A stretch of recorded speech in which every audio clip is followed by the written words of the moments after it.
As you make your way through the Land of Shadow, it's only a matter of time before you'll be forced to contend with the poster boy of Elden Ring's new expansion.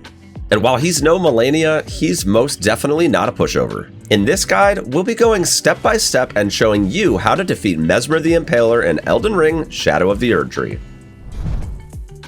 When you first encounter Messmer in the Dark Chamber of Shadow Keep, he wastes absolutely zero time showing you how powerful he is, immediately leaping across the room and making everything go boom. And when he's done with that, he'll then proceed to execute numerous flurries of attacks, all with the intent to do what he does best. They don't call him the Impaler for nothing. Messmer's attacks seem overwhelming at first, but if you focus on learning the moves, you'll find that you'll have ample opportunity to punish his combos after he finishes them. And with that, let's go over all the different ways he will live up to his name as the Impaler.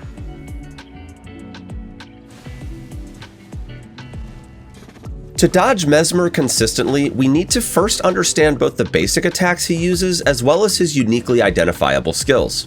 He can string together any number of his basic attacks into a combo, but generally he stops after 3 to 5 moves and is open to receiving damage briefly before setting up his next combo. Let's start with the basic attacks. There's a move I call the Flame Slap, where he draws his hand across his body, igniting the area in front of him. This is typically used only once per combo. He can slap front or backhanded, but either way the windup is long enough that you can tell it's coming. He has a couple of slashes, usually only 1 or 2 in some combos, which can be one after the other or weaved in between other moves. If it's a spinning slash, it's almost always punishable except on rare occasions. And on even more rare occasions, he can double slash into a spinning slash. There's also his thrusts, which are unsurprisingly his main choice. He can perform them both standard and charged, dash sideways first before following up with them, and they can also be executed as a fast double jab. If he's far away, he can perform a leaping thrust to close in on you, and at the end of combos an upward thrust which can send him airborne. If you do see him airborne following a thrust, that's because he's using the last but certainly not least of his basic abilities, which is his crash, and always takes place at the end of a combo. Altogether, he has over a dozen combos he can string together with these basic abilities, and the only real way to get all of the timings down is to practice. The good news is, he does have many uniquely identifiable skills that are easy to pinpoint and roll through. There's the double slash into a dash away from you, which you can see here. He can also open up with a slower spinning slash, and drag his spear along the ground before thrusting. You can look at the sparks on the floor where he drags a spear to help you time your roll on the follow-up. If he's dashing at you with fire in hand, that's his grab attack. Looking at his right leg is a great cue to avoid this one, as you'll see him take a big step forward before executing the grab. And sometimes, he'll just jump into the air and chuck a spear at you, which is pretty straightforward to roll through. He also has a couple of incantations. There's Messmer's Orb, which is the skill he uses when you encounter him the very first time, where he flies up into the air while charging the orb, and then detonates it shortly after he lands. You can roll this as he spreads out his arms and goes to lunge, and again a brief moment after he's on the ground.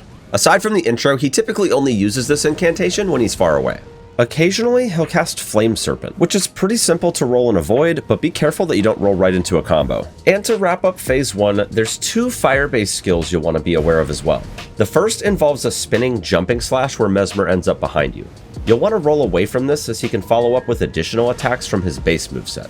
The other one is Messmer's Assault, his own attempt at Malenia's waterfowl dance. He'll perform a rapid spinning slash while also leaping up into the air. Once he leaps toward you, roll into him.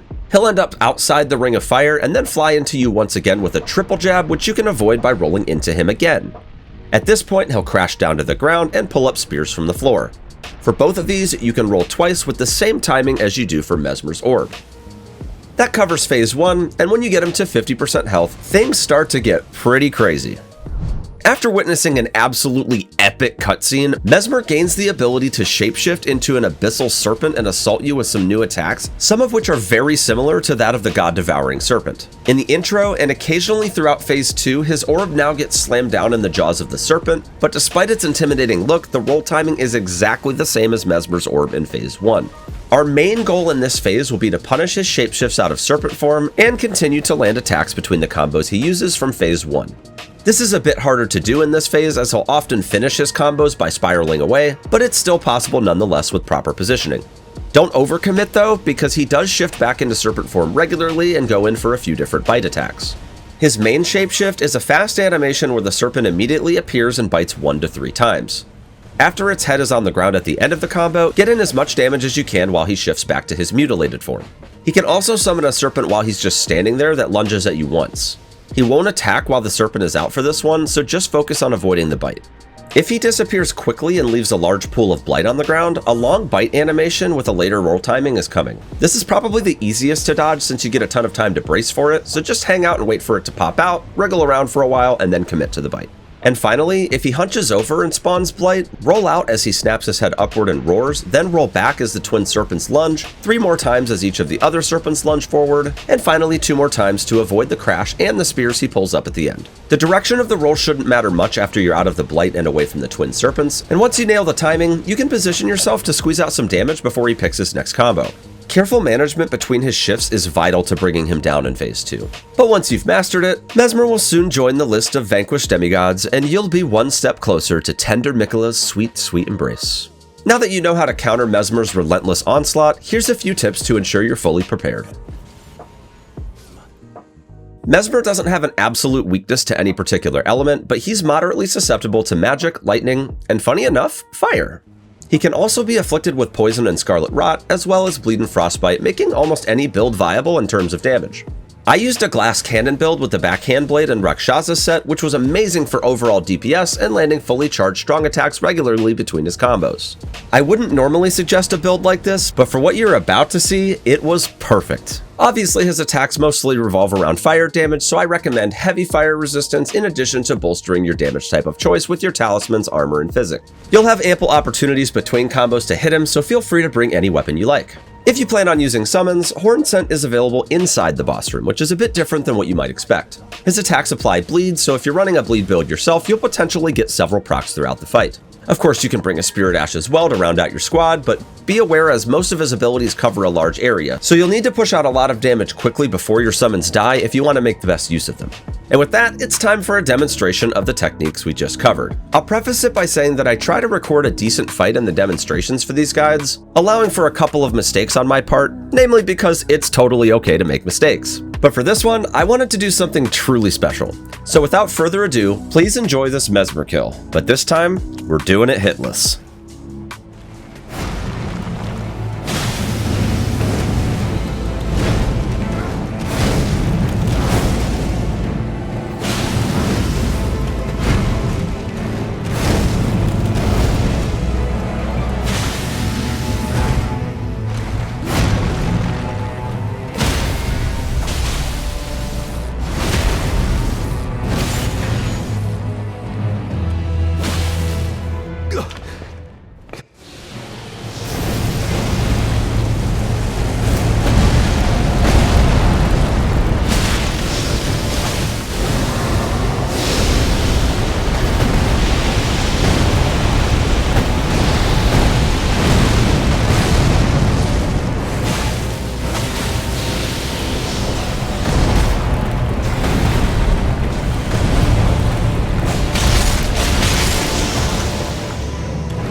Thanks so much for watching, and I really hope you enjoyed that hitless fight.